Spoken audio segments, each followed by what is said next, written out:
OCO order in Zerodha या one cancels other order in Zerodha. तो दोस्तों क्या होता है ये OCO ऑर्डर?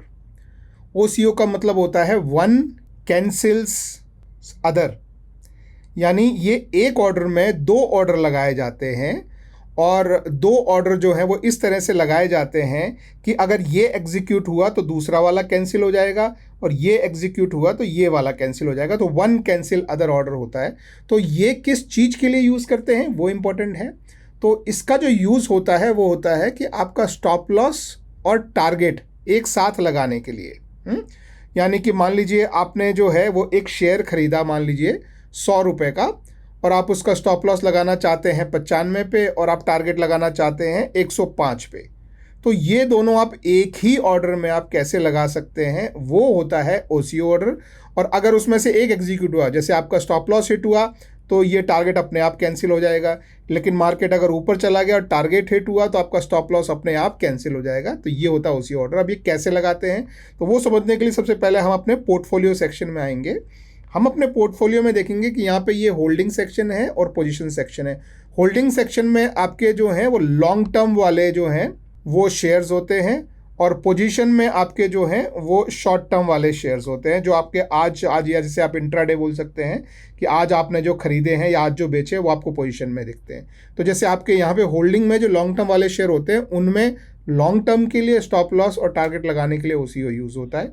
तो जैसे आप यहाँ देख सकते हैं कि मेरे होल्डिंग में बहुत सारे शेयर हैं। तो मान लीजिए हमको ये SDFC के शेयर पे जो है स्टॉप लॉस और टारगेट लगाना है। आप देख सकते हैं कि मैंने 1100 शेयर खरीदे हुए हैं और मेरा खरीदने का भाव है 1634 और अभी भाव उससे ऊपर चला गया है 1676। तो अगर मैं अब नहीं चाहता कि अगर ये गिर के आए तो मुझे लॉस हो, तो मैं क्या करूँगा, मैं अपना 1634 में मैं अपना स्टॉप लॉस लगा दूंगा और अगर ये ऊपर जाता है भाव यानी कि 1700 चला जाता है तो वो मेरा टारगेट हो जाएगा। आप समझे? तो अब अगर इस तरह का मैं OCO ऑर्डर लगा देता हूँ तो मुझे पता है कि मुझे लॉस नहीं होगा। लॉस मुझे नहीं होगा। अगर नीचे गिरा मार्केट तो मेरा स्टॉप लॉस हिट होगा और ऊपर गया तो 1700 मेरा टारगेट हिट होगा।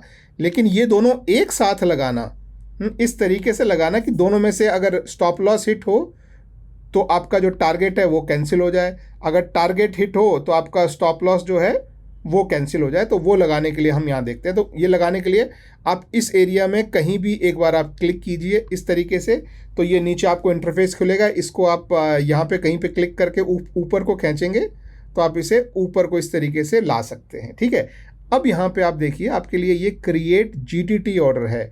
GTT का मतलब होता है गुड टिल ट्रिगर्ड, यानी जब तक ये ऑर्डर ट्रिगर नहीं होगा तब तक आपके ब्रोकर के पास लगा रहेगा, चाहे वो आज हो, चाहे कल हो, चाहे परसों हो। नॉर्मल आप जो ऑर्डर लगाते हैं वो शाम को 3:30 बजे बंद हो जाते हैं, लेकिन ये जो ऑर्डर लगेगा ये 3:30 बजे कैंसिल नहीं होगा, ये लगा रहेगा। तो इसके अंदर आपको OCO ऑर्डर मिलता है। तो हम यहाँ पे क्लिक करते हैं इस पर इस तरीके से और यहाँ पे आप देख सकते हैं कि ये आपको OCO ऑर्डर मिला है और यहाँ आप देख सकते हैं कि ये SDFC है, उसका क्या प्राइस चल रहा है वो भी आपके सामने है।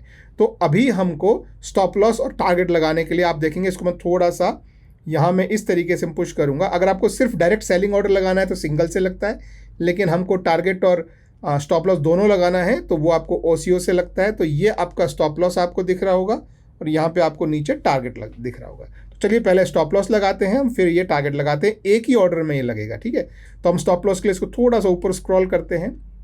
हमने हमारा स्टॉप लॉस जो है जैसा मैंने बताया था कि हमको लगाना है पूरी 1100 क्वांटिटी के लिए, तो हम यहाँ पे जो है क्वांटिटी को हम 1100 कर लेते हैं और हमने अपना प्राइस जो है वो हमने रखा है 534, नहीं मान लीजिए 1634।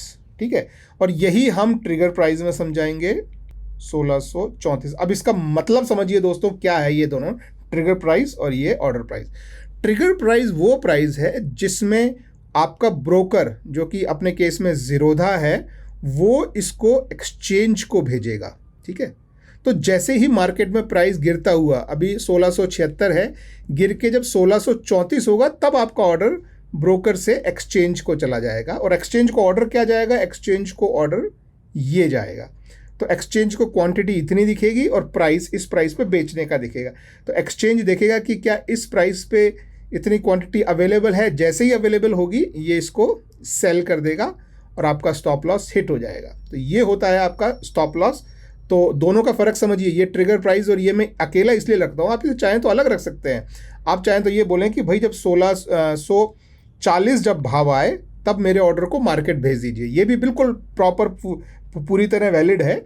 लेकिन इसमें प्रॉब्लम क्या हो सकती है कि 1640 तो भाव आया गिर के और ये एक्सचेंज को भेज भी दिया, एक्सचेंज के पास ऑर्डर चला गया, लेकिन वो और गिर के 1634 अगर नहीं आया तो आपका स्टॉप लॉस हिट नहीं होगा।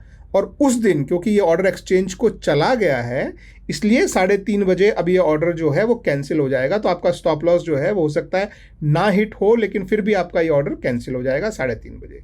तो इसलिए मैं नॉर्मली जो है प्रेफर करता हूँ, लोगों को सजेस्ट भी करता हूँ कि दोनों का प्राइस जो है वो सेम रखे। तो मैं ये स्टॉप लॉस का दोनों का प्राइस मैंने सेम रखा है, ट्रिगर प्राइस भी और अपना सेलिंग प्राइस भी। ठीक है, तो ये हो गया हमारा स्टॉप लॉस। अब हम ऊपर बिल्कुल इसी तरह से हमारा टारगेट, जैसे मैंने आपको बताया कि हम बोलते हैं कि हमारा टारगेट लगाना है उसमें ट्रिगर प्राइस और हमारा प्राइस और क्वांटिटी। तो जैसा कि मैंने आपको बताया क्वांटिटी मुझे वही 1100 रखनी है, राइट। और ट्रिगर प्राइस जैसे मैंने आपको बताया कि मुझे 1700 में बेचना है, तो मैं यहाँ भी 1700 रखता हूँ और यहाँ भी 1700 रखता हूँ। तो अभी वही बात जो मैंने उसमें समझाई थी कि ये जब प्राइस आएगा तो ऑर्डर ब्रोकर से एक्सचेंज को चला जाएगा और एक्सचेंज को क्या ऑर्डर मिलेगा, एक्सचेंज को ऑर्डर मिलेगा ये कि भाई इतनी क्वांटिटी इस प्राइस में बेचनी है। तो जैसे ही प्राइस ये आएगा, जो कि हमको पता है हमने भेजा ही उस समय जब ये प्राइस आ गया है, तो ये इमीडिएटली ऑर्डर जो है वो एग्जीक्यूट हो जाएगा।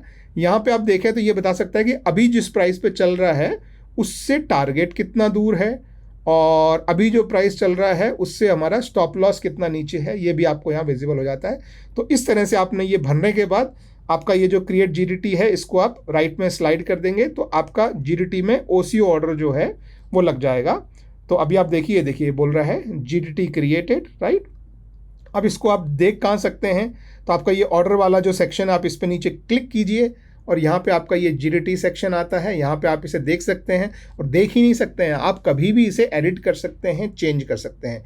तो इस सेक्शन में आप कहीं भी क्लिक कीजिए इस तरीके से और ये मॉडिफाई वाला जो बटन है आप इसके थ्रू इसे पूरी तरह से मॉडिफाई कर सकते हैं। कोई भी चीज़ आप चाहें तो क्वांटिटी चेंज कर सकते हैं, आप चाहें तो ट्रिगर प्राइस, ये प्राइस, या सेम चीज़ें आप टारगेट में भी ये और ये तीनों आप टारगेट में जो भी आप चेंज करना चाहें वो आप चेंज कर सकते हैं।